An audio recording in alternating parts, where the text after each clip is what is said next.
Elon Musk buys Twitter. What next? What is Wi-Fi 6E and do you need it? You can now fix your own Apple products, and Phoenix Sky Airport is the first in the country to use a new technology. All that and more next on The Computer Doctor Show. You're listening to The Computer Doctor Show, your source for technology subjects affecting your business and personal life during this new normal. Your host is an award-winning office technician and IT specialist, author, tutor, ethical hacker, and recent winner on localbest.com as the best computer shop in Tucson. Broadcasting live, here's Aaron Moss. Good afternoon, everybody. Welcome to the Computer Doctor Show, your headquarters for up-to-date scam awareness, science, and cutting-edge technology talk. This is episode 89. I'm Aaron Moss, your host. Thanks for tuning in with us every Saturday at 2 p.m. We post all of our shows and bonus content on computerdoctorshow.com. Again, computerdoctorshow.com. We also want to say Happy Emergency Communications Month for this month of April. This is the last month of April, showing appreciation for 911 operators and such this month. We also like to hear from you, so give us a call during the show with your computer, internet, and cybersecurity comments and questions on our open studio line, 520-790-2040. Co-hosting today is Katya from the Cassie Unscrewed Theater. Hello, everyone. And you are appropriately dressed with your Star Wars shirt. Hopefully, May the 4th is coming up, so May the 4th be with you. Yeah, I celebrate it early and often. We also like to show some love to the expert technicians as Perfection Auto Works. They're not your quick lube place, just like the commercial said. And also the weather is getting warmer, so you might want to have your air conditioning fixed. And if you're going on a summer trip, or you might want to get your car checked for that AC, or if your car is having any other problems, give them a free call and sign up for their free 22-point inspection, which includes parts relating to your air conditioning system and other important parts. So give them a call for an appointment, 520-323-8650. Again, 520-323-8650. We have a great show for you today, so let's get right into tech news this week. If you've been under a rock, no doubt you've heard that Elon Musk has bought Twitter, or still in transitional thing. I think Elon had to sell off part of Tesla in order to maybe make a few ends meet there. So $44 billion. It's not easy to come by. Well, are the stocks are down? Is this a good time to buy? You're in finance, so yeah. Tesla is down. We'll see what happens with it. Twitter's I think already rebounding, but yeah. I mean, I guess this is the buying opportunity. You know, I already I use Twitter all the time, and I have not noticed any differences in the operation just yet. But it's been getting lots of news coverage. Currently, Twitter operations have not changed, but assuming that some changes are coming, but no algorithms, as far as I know, have changed. No switches have been flipped yet with new ways of the operation. But a lot of the reports have been more about free speech, as Elon wants to adjust the way it gets censored. But it's not the app that's the problem, and censorship is not the problem, but the real problem is society. And here's what I mean. It's often, well, if we go back not that long ago, back on January 6th, where there was the insurrection, so Donald Trump was actually kicked off several of these sites, Twitter, Facebook, to name a few. And he decided to create Truth Social, which is his own social media platform. And we had discussed this on an earlier episode 67 of the Computer Doctor Show. And basically, when Truth Social launched, within 1 hour of the platform being launched, trollers had already created fake accounts, and they already started using vulnerabilities that they already knew that was part of the system. And that was only because it was using an already existing known platform called Mastodon. It was version 3 of this Mastodon 3.0, which was basically a social media code base. And since those were already vulnerabilities that are already known, they already started using them and made basically made the entire platform kind of implode on itself. So they had to shut it down, okay, basically, and kind of revamp things a little bit. Another, but that's again, that's a problem with trollers and society, and that there's just people out there that are just trying to mess things up. The other thing, the other platform that was also very popular was Parler. Parler got a lot of media attention. It was another social media platform that claimed to not do any censoring, that you can say anything, post anything, and they will not censor it, change it, or delete it. And that also had to be shut down because of comments against its very own CEO. And that we had gone into that more in episode 31 of the Computer Doctor Show, so that was a little bit while ago as well. So, not sure what Elon Musk is going to be doing with what he's going to be doing different than these other people that have also tried to do free speech initiatives while still staying safe and not having to shut the whole works down. So. All I care about is that he promised me a blue check mark, and so I'm waiting for that. The blue, well, don't you Yeah. have to be like VIP? That's for that? exactly Okay. why he said now everybody gets a blue check mark. Because they have to be verified. Yeah. So people, I think that's one of the things that he's trying to do. He's trying to, like you had mentioned before the show, trying to get people verified, and so that just people just can't go on there and just create accounts. And there's some very ingenious ways to do that. If you ever want to find a very, very good way to verify people that are coming in, look at there's this app called Clubhouse. It's just another social media. Their approach was to only allow new users that are based on already existing good users. It's by invitation only. So you have to receive an invitation from a person who's already been using the app in a positive way. And then if there's a user that ever causes problems, they get kicked off the platform, and the person that put them there, that invited them, they also get looked at now. And now they're saying, oh, okay, so you invited him. Okay, well, who invited you? And then they start kicking people off along that line. Okay, so that's a very, very powerful way to do that. So we look forward to seeing what the future of Twitter is going to be.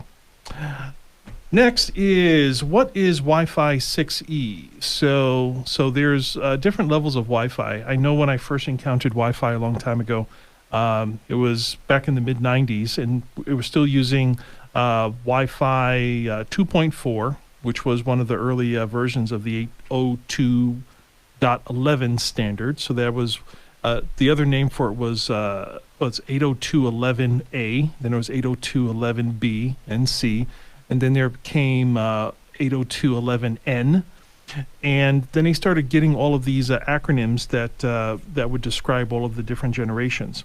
So right now it's up to Wi-Fi 6. So 2 years ago in January, about January 2020, the FCC approved Wi-Fi 6, which operates on the 6 gigahertz band. And then last year, Wi-Fi 6 routers started hitting the shelves. And now the release of Wi-Fi 6E last month gets people wondering if they need to get rid of their current Wi-Fi and invest in Wi-Fi 6E. So my answer, like I told you before the show, not just yet, because although the network parameters are in place, a lot of the end devices, the laptops that are on the shelves now, the tablets, the smartphones, the electronics that you're buying today, they are not compatible with this new Wi-Fi 6. So don't bother, stopping everything and selling all of your electronics and buying new stuff, because it's just the consumer electronics level is just not there yet. So hopefully, but continue to listen to the show, and we'll let you know when the best time to do that is. We have a question or comment from Mark. He is on line 1. Mark, welcome to the Computer Doctor Show. Hi, Aaron. Thanks for your great show, and I love your show, and you need more airtime.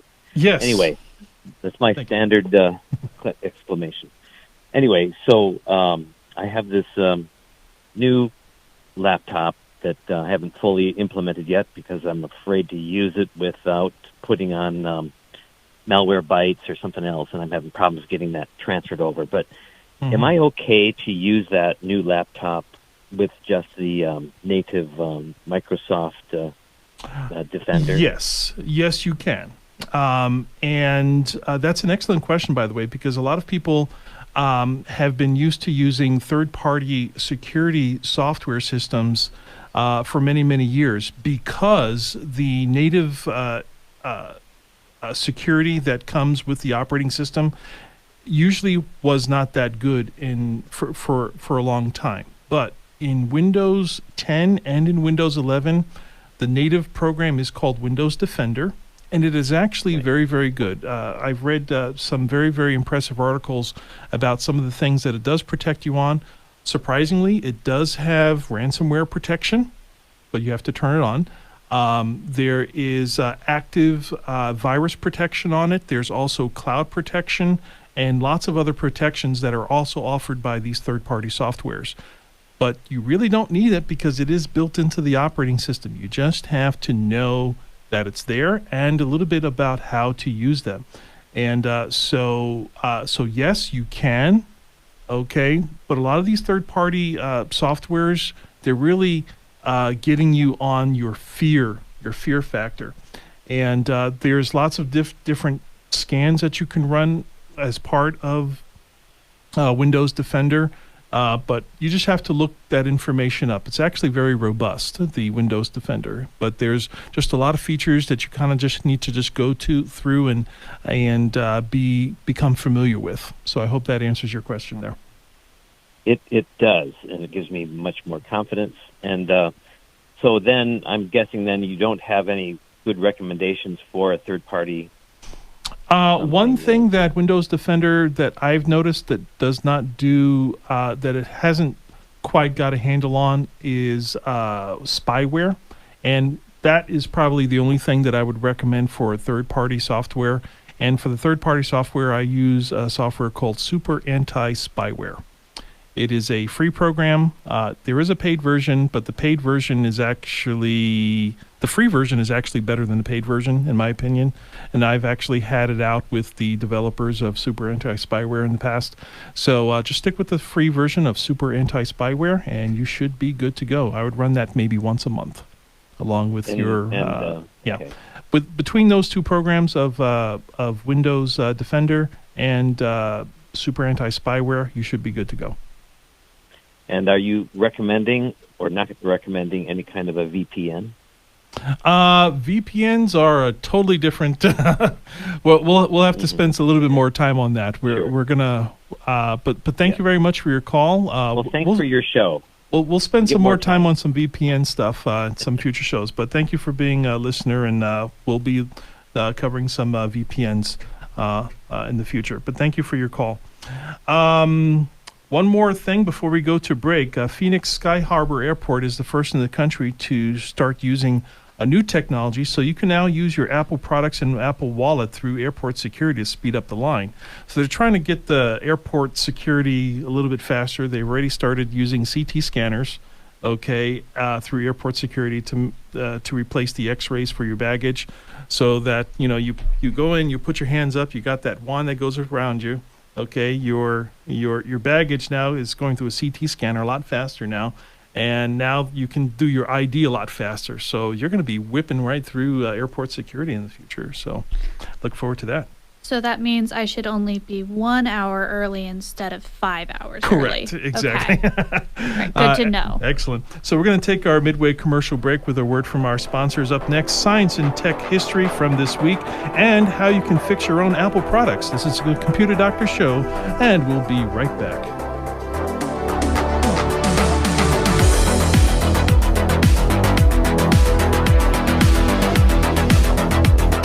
The Computer Doctor Show is proud to support National Distracted Driving Awareness Month. Nothing is more important than getting to your destination safely.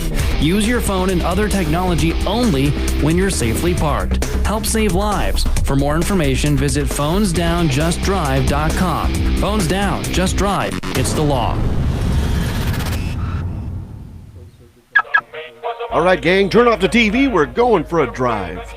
But we just went for a ride. I tell you what, this time we're getting ice cream, my treat. Oh boy, let's go, Dad. Honey, we're all snacked out. Oh no, honey, you can never have too many snacks. And I get to take the car out and experience the brakes again. Stanley. Let's have some driving music. Honey, we're coming up on a red light. Please, please. It changed. I get to stop. Hey, there's another one about 200 yards. Please let me stop at that one, too. Can you guys feel the smooth action of those brakes? I can feel it in my bones, man. Hey, Mom, what's up with Pop? He's lost his mind. I can't believe I can stop without that. I can't believe the great job Perfection Auto Works did on my brakes. You know what I'll have done next? The struts. Could you imagine going over the streets of Tucson with... You can experience the same pleasure of driving once again by getting your brakes inspected and repaired at Perfection Auto Works, 323-8650 and perfectionautoworks.com. Computer Doctor of Tucson is the best choice in desktop support in Tucson. They fix error messages, power and boot problems, install software and hardware, and much more. You can come to them, or they can come to you, or even have a remote support session so they can fix your issues over the phone quickly. Give them a call at 261-5508, 261-5508. Visit them on the web at computerdoctortucson.com. Computer Doctor of Tucson, because technology is great when it works.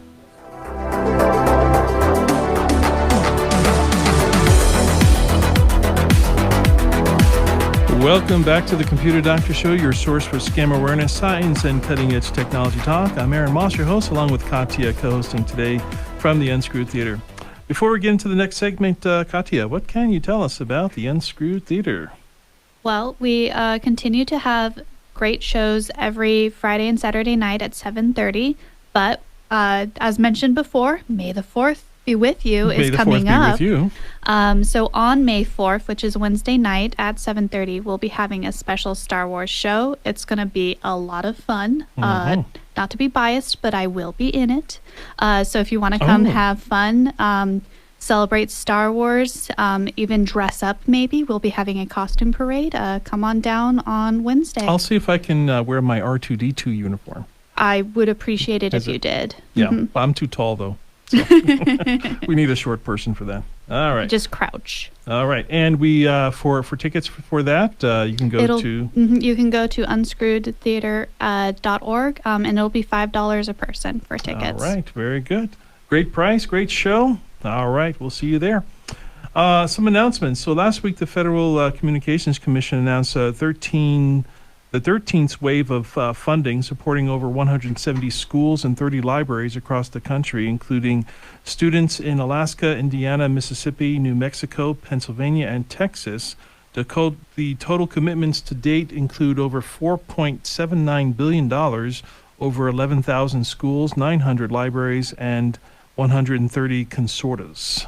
And the funding can be used to purchase laptops and tablets, Wi-Fi hotspots, modems, routers, and broadband connections to serve unmet needs for off-premises used by students, school staff, and library patrons. And this is an excellent opportunity for people that can't afford to be connected to at least have some sort of connectivity through the libraries and schools.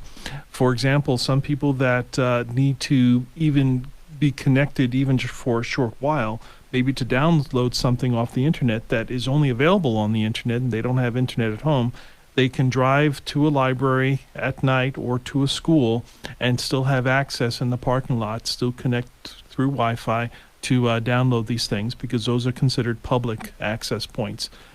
So hats off again to the Federal Communications Commissions for this wave of funding so that the public can have access to internet access. Next is science and tech history for us. And Katya has the list of things that have happened interestingly this week. So what do you have for us, Katya? Yeah, so on April 30th, 1897, which was 125 years ago, the discovery of the electron by English physicist J.J. Thomson. Right. Without that discovery, research about cathode ray tubes would have never happened, and the television would have never been developed. Okay, so The original so when TVs first came out, those were CRT TVs. So those are like the box and those were at the end of that tube was actually an electron gun that was shooting at a within a tube so that you can actually see an image. And we would not be able to have that unless we knew about what the electron was, right? So it's interesting that prior to that, the understanding of the electron that all atoms were exactly the same. So that was actually a very interesting thing. So of the discovery of the electron. What else do you have for us? And then on April 30th, 1993, so just 29 years ago, www launches in the public domain. That's right. Prior to that, it was just internet. And then when www, which stands for the World Wide Web, that actually allowed, it was a consortium of standards for websites to be to exist, and underneath the www came a lot of the domains that we have now. So we're very happy about that. And one more. What do you have? So on May 5th, 1971, so 51 years ago, the first American in space, Alan Shepard, not to be confused with Yuri Gagarin, who was the first man in space. April 12, 1961, some 10 years earlier. Right. So we had the first American in space and then the first man in space. So it was actually a Russian man that was... we traded that off. It was like Americans got this one first, Russians got this one first, went back and forth. Okay. With the time that we have left, we wanted to just make a note of what is happening with Apple. So last year there was... For a few years now, there's been a movement called the Right to Repair movement. And what that basically means is legally, if you own something, you should have the right to do whatever you want with it. You should have the right to take it apart. You should have the right to smash it. You should have the right to do whatever you want with it because it belongs to you.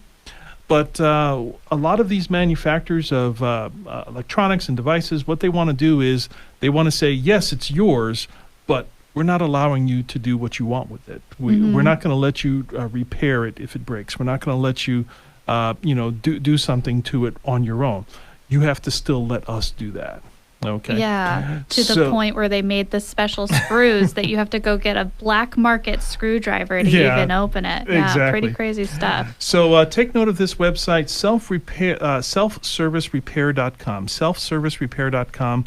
This is something that Apple is now promoting, where you can actually legally buy. You don't have to black market this stuff anymore, but legally buy the right screws, the right screwdrivers.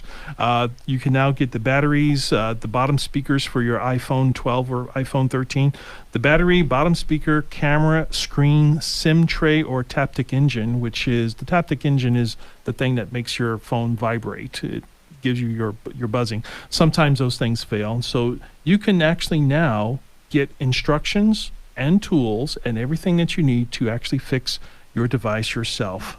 So again, that is selfservicerepair.com, and this is a long time coming from that movement, the Right to Repair movement on that. Before we wrap up, I just want to thank our sponsor, Perfection Auto Works, again for sponsoring our show. Stop by their locations on Speedway and Craycroft for your free 26-point inspection on your car. As always, don't click unverified links in emails or text messages. Use a password manager. Enable two-factor authentication. Verify all incoming and outgoing calls. Back up your system to the cloud. Listen to the Computer Doctor Show live on Saturdays and posted as podcasts on Tuesdays. If you missed any part of this episode, go to ComputerDoctorShow.com, click on episodes, and find episode 89. My name is Aaron Moss, your host and technology expert. Katya co-hosting today from the Unscrewed Theater. Tom Fairbanks is at the control board. Stay safe, enjoy the rest of your weekend, and we'll talk to you again next week. We hope you enjoyed this episode of The Computer Doctor Show. If you missed any part of this live broadcast, we post all our episodes online at ComputerDoctorShow.com. Remember, the world is getting more and more tech, and so should you. To stay current with technology, listen to The Computer Doctor Show each week for local and global tech insights. If you have suggestions for a topic on a future show, send us an email at info@ComputerDoctorShow.com.